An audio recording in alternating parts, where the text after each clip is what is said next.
Hi, I'm Gerri Robinson with Planted Seed Designs, and I'm back here at Riley Blake Designs, eager to share with you my brand new collection. It's a basic.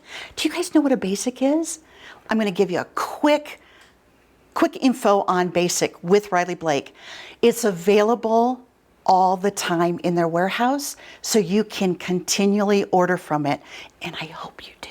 Anyway, Floret. Floret is a 30-piece color collection of a nice, small, ditzy floral that's printed on top of a twice colored ground, giving it these rich, deep, saturated, gorgeous, yummy colors.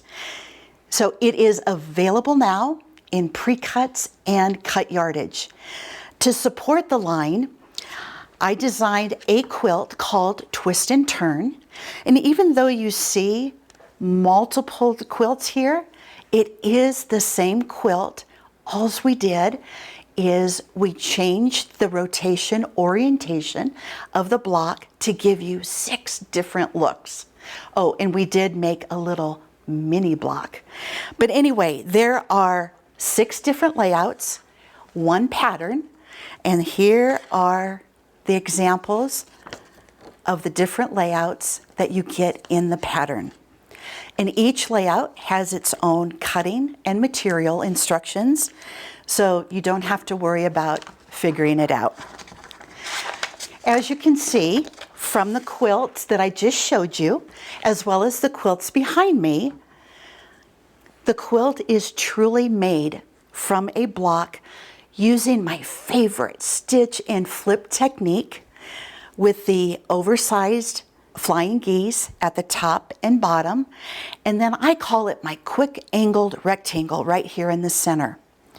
So as you can see, we have the big block, the main block, and then in the sample behind me, up in the left corner, it's the mini version. So 4 of the minis makes 1. I want to share a little tip with you.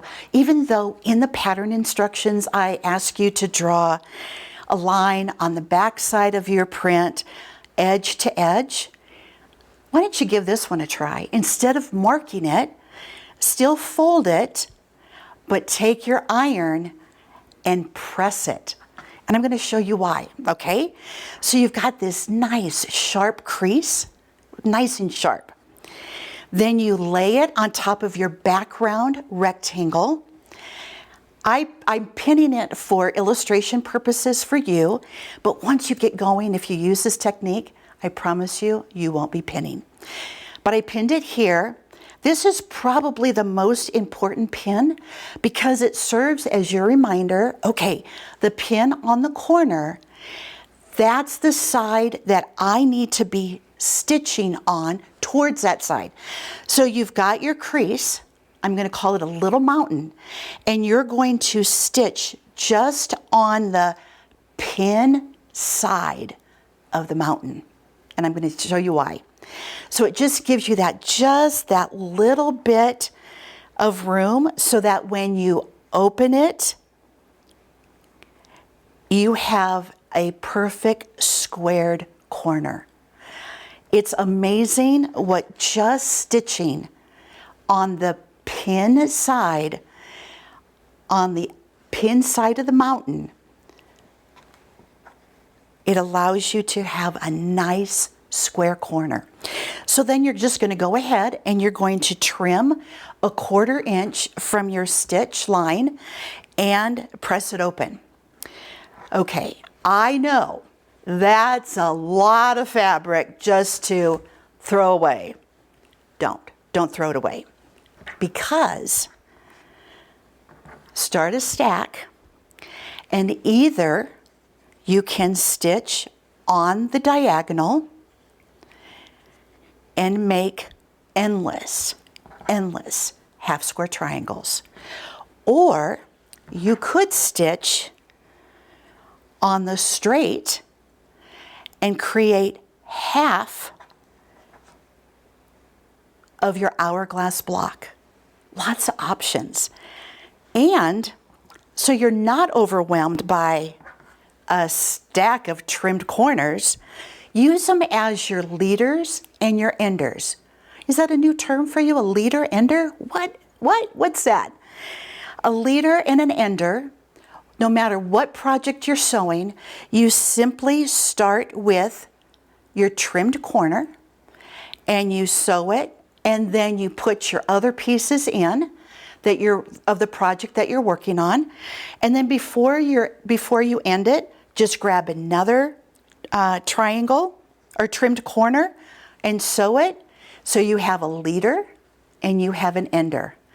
And before you know it, you are going to have a ton of either half square triangles, or if you go the hourglass route, you're going to have half hourglass blocks that you then can sew together. Okay, I have to show you something. These 3 quilts that you see behind me gave us a lot of half square triangles.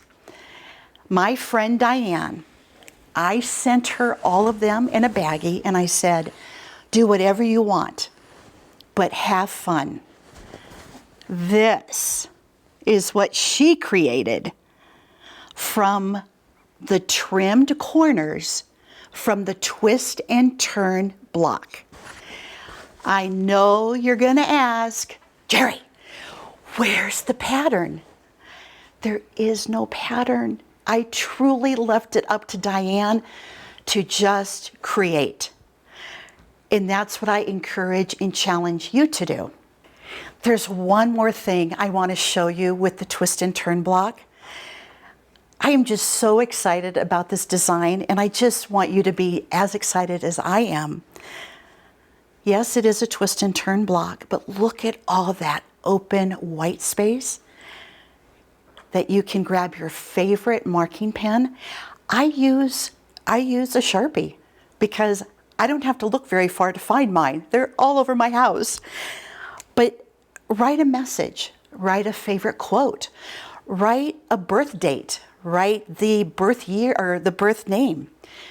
The possibilities are endless. A memory quilt can be whatever it means to you. It's a perfect way to celebrate the birth of a new child, celebrate a graduation, or a new marriage. So it's a memory quilt for a reason. So I hope I've covered a lot of new stuff for you, a different way to look and think about a block, and just spark the creativity in yourself to jump in and twist and turn.